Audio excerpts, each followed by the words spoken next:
This video is part 7 in a series on how to swap the engine in a 2001 Chevy Tahoe.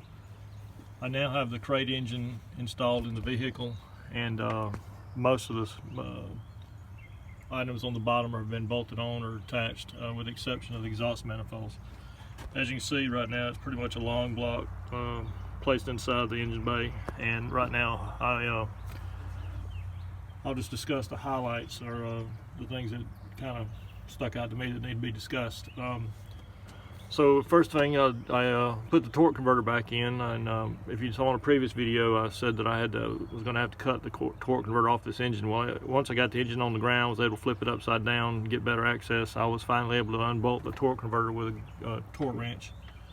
From what I remember, it was about 70 to 80 foot-pounds of torque to get them off. They're only supposed to be 45 foot-pounds, so that was somebody made a mistake putting that in. But bottom line is I got the torque converter off, and when I put this engine back in, I put the torque converter back in the transmission, and I don't know if you've done that before, but you have to be careful and make sure it's seated all the way in. You push it in, and it kind of seats twice. It goes in, clunks, and then if you keep rotating and playing with it, it'll clunk again.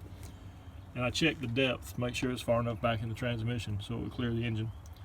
And then once I got the engine installed, which was actually pretty easy to do, which I'll explain in a minute, but once I got the engine installed, I made sure that the torque converter would rotate with the engine fully seated against the transmission. That way you know you're not binding against the torque converter.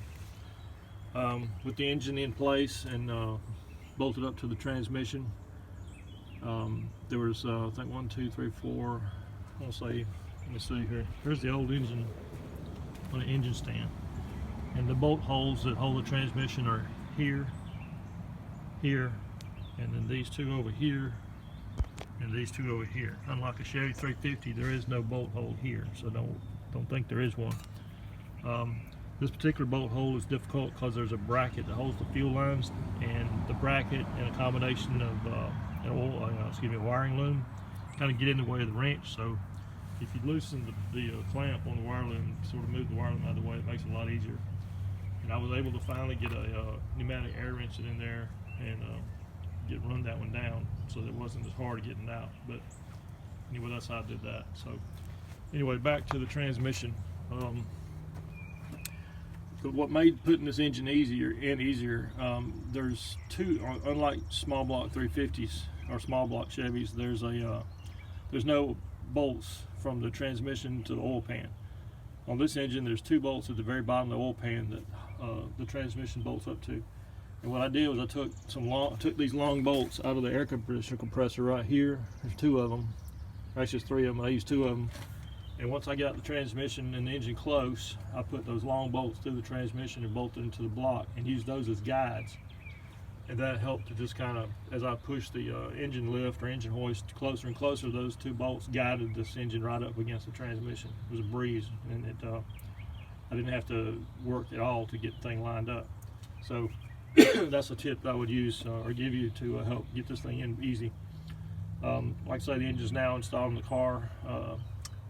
Other than bolting it up to it, let's see what else is there highlights. On the passenger side, once I got the engine installed, the torque converter torqued up to the engine, and everything bolted in, and I then installed the crank position sensor before the starter. You have to do that. You can't get to that crank position sensor with the starter in the way.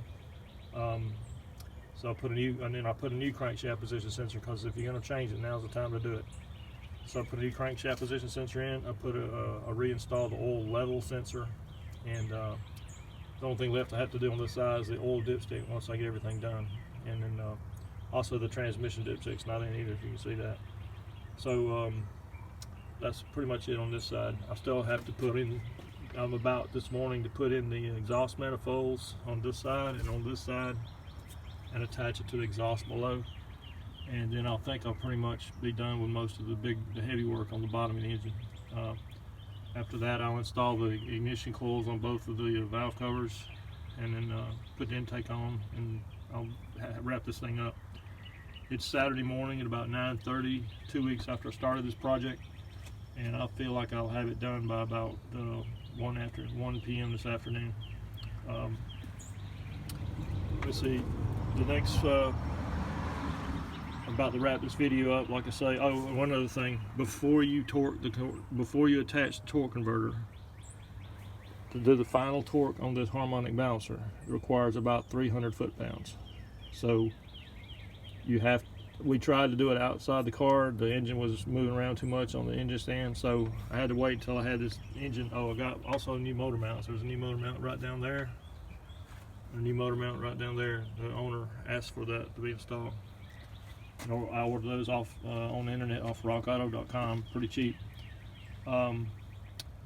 So anyway, back to what I was saying. The torque required on this harmonic balancer bolt's about 300 foot-pounds. So I needed the engine in the car and bolted down before I could do that. So before I attached the torque converter, I used a long extension. I don't have it handy, but I used like a 24-inch 3/8 extension and stuck that in one of the torque converter bolts. Excuse me, one of the flex plate holes for the torque converter bolt, and used that to stop the engine from turning, and held it tightly against the block right here, and it was holding the engine spinning in the back. And then put a 3-foot bar and a 1/2-inch drive ratchet on this front nut here, and tighten up the nut in there.